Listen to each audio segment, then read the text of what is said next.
So I've pre-shuffled these tarot cards, and let's get into it and see what messages Spirit has for us. Thank you, Spirit. I'm doing a 6-card spread.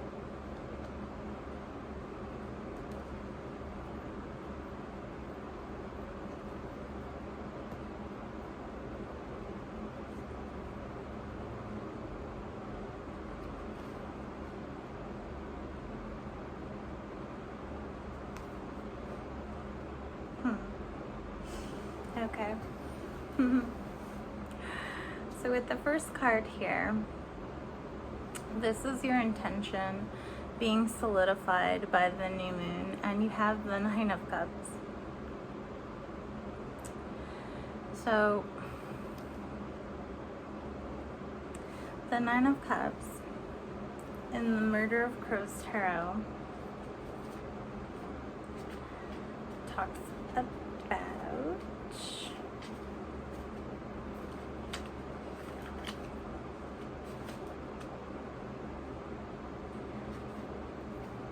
satisfaction, bliss, and acceptance.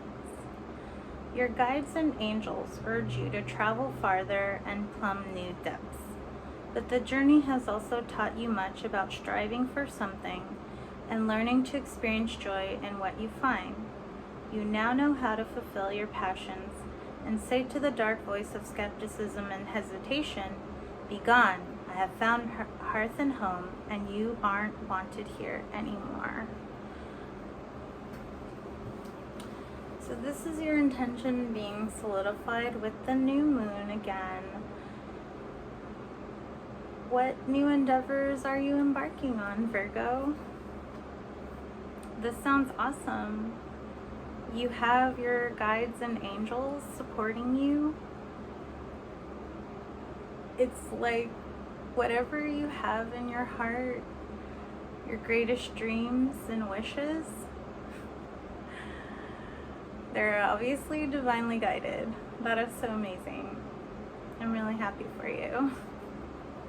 Like, this is a really great card. Now, what is being taken for granted here is the 5 of Wands.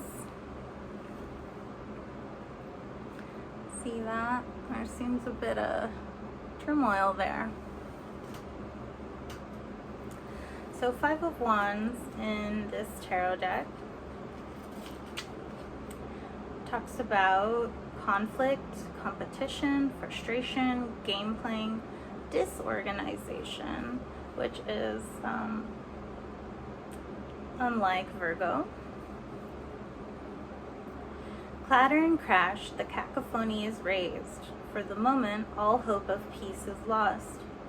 Feathers fly free, pulled by wicked beaks, as each strives to be the master on the field this day. As the sun beats down, precious time that could be used to fill bellies is spent in the ordeal of dominance and aggression. I think you're taking your gifts for granted, Virgo. Sort of an imposter syndrome going on as well. Yes, we are all one, but we are each on our own paths in this timeline. Each of us is the universe having a human experience. And so it's easy to forget that, because humans will always compare and contrast things, especially when it comes to themselves. It could be that in your new endeavors, in your new intentions, that there's people already established in that field. There's already people in that industry who are thriving, and you might just be starting out, or you've been at it for a while and things may not seem to be going the way you planned. But comparison is the thief of joy. And it really doesn't serve you well. So that's something being taken for granted, I think, is that you have this amazing gift that is divinely guided and supported, but you just seem like you don't have the confidence that Spirit, your guides, your angels, your ancestors have in you. So then how can health improve? Mental, physical, emotional? You have the Hanged Man.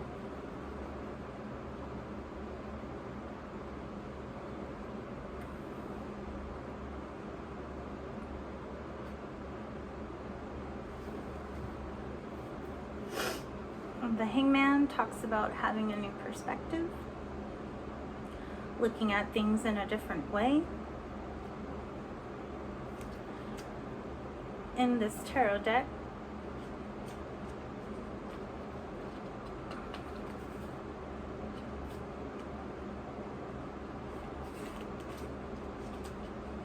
the Hangman talks about vulnerability, stillness, initiation, powerlessness, vision quest, and a deserved punishment. Caught, your feet are bound, and your body hangs in the void. You struggle, you cry out, but the only answer is the mocking cry of the crows. In this place of loneliness, you still have yourself. Bide your time, let your bonds become your anchor. In the stillness, your unbound spirit flies free. From this new vantage point, the world may seem strange to your eyes. Perhaps it was always this way, and it took an unexpected inversion for you to see it for itself. So definitely feel that we can improve overall health, especially mental health, by changing your perspective. Realizing that other successes are your successes as well, and vice versa, because we're all here together. Yes, we should maintain a groupist mentality for the highest good of all, but still celebrate that we are individuals, that we have our own personalities, we each have dreams and ambitions, and while those of us may have similar dreams and ambitions, ultimately they are our own. And I think that once you can come to terms with you're the best that you can be, yes, we're improving all the time, but you have so much to offer to the world, and you just need to let your gift shine. So for the fourth card, what shift is happening? How to approach your work? And here, for this card, you have the Empress. Look how beautiful she is.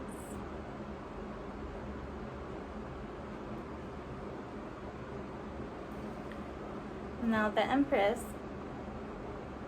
she's nurturing, self-care, she's sensuality, full of love and loyalty, she has compassion for all, she's fertile, she's prosperous, the ultimate mother. But she can also be a little obsessive and a little smothering. A haunting lullaby calls from out of the darkness. It speaks to you of safety and security, a mother's eternal and unyielding love. A hand takes your hand, bearing you up against the coming storm. Her lips kiss your forehead and leave a mark protecting you in your journey through the night. You were born from her egg, as were all who live. There is healing to be found in her kindness. Just be careful not to drown in it.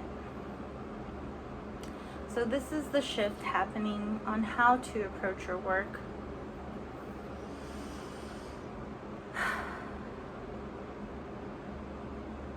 It definitely feels like you're passionate about what you want to achieve. That's coming through for sure. But you can also approach work with a little bit more of detachment to the outcomes. When we focus so much on what we want to happen, that can create an air of desperation. And where attention goes, energy flows. If you're desperate for the outcome to occur, you may be more and more frustrated when it doesn't happen in the timing that you think it should or that you planned. It's really just all about getting into the flow, using the fertility of your ambitions, your dreams, your goals, because they are divinely guided and supported, but making sure that you're not obsessed with the outcome, and that knowing if the outcome isn't what you planned, there is something greater waiting for you. Rejection is protection. And then for the 5th card we have here, how can we make space for doing more of what we enjoy? You had the Knight of Cups come out in the reverse.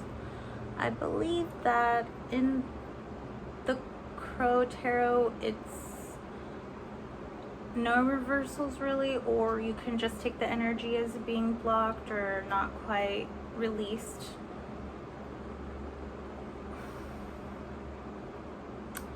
But the Knight of Cups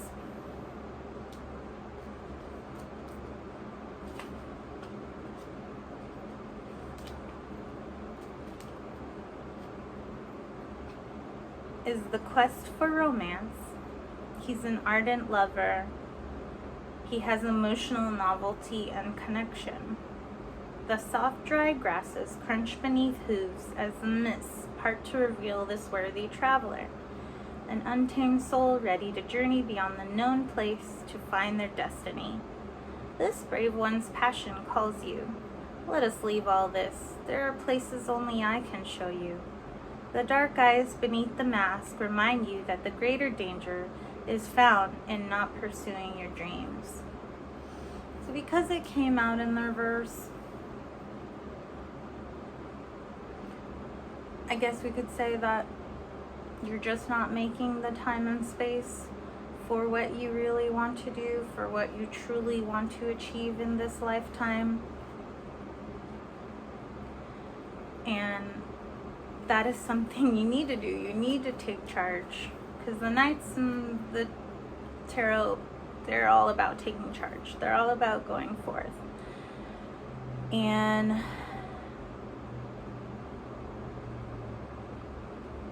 it's calling out to you, saying, leave all this. There's something greater. But since it's in reverse, it may just be that limiting beliefs are holding someone back. So for the last card, we have what breakthrough will be revealed within the next 6 months' time. And this is one of the greatest cards in the tarot of all, the Lovers.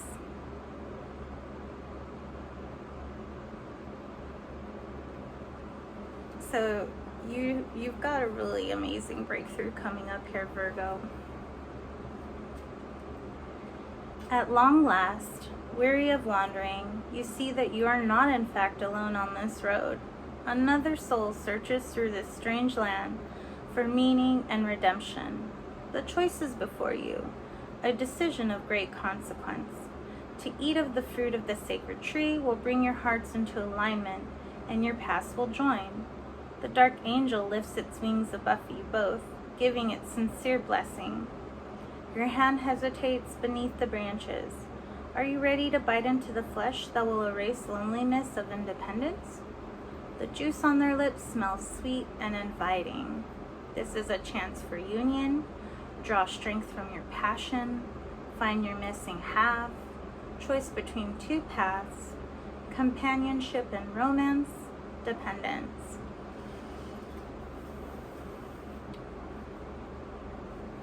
In this collective, a lot of Virgos have a new opportunity for love coming up.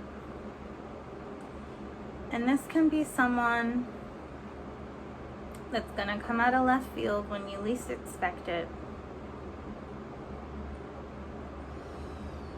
And that's because you're going to be on the path you're supposed to be on. When we focus on ourselves and we focus on our dreams and goals in this lifetime, we raise our vibrations. And that helps to signal to others on the same vibration, the same frequency, that we are where we are, they are where they are, and basically we can meet now. You know, there's no looking up, looking down, we're just level playing field now. But for those of you who are like, oh, you know, I'm married or I'm in a relationship, I'm good, you know, everything's going great, awesome, happy for you, that's fantastic. So the Lovers also talks about making a choice, being at a crossroads in a sense, taking a leap of faith.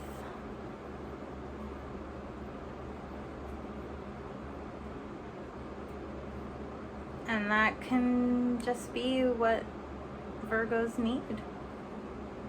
Make the choice and take the leap of faith.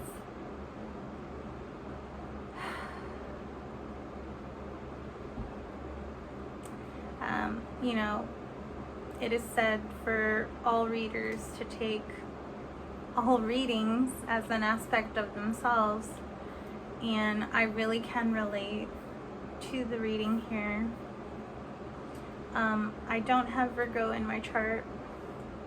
I think I have one placement, but no, I think I don't have any Virgo in my chart. But I have been resonating with a lot of collective readings of all signs that I watch from other readers on YouTube, and who've inspired me to start my own channel and regain my psychic gifts.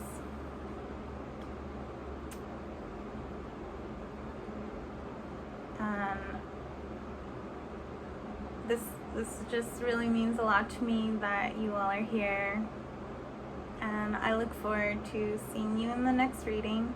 I am open for personal readings, so if you are interested, you feel divinely guided to have a personal reading, please email me. My email address will be in the description box, and I look forward to seeing you in the next one. Stay soft, stay sweet, stay pure. Take care.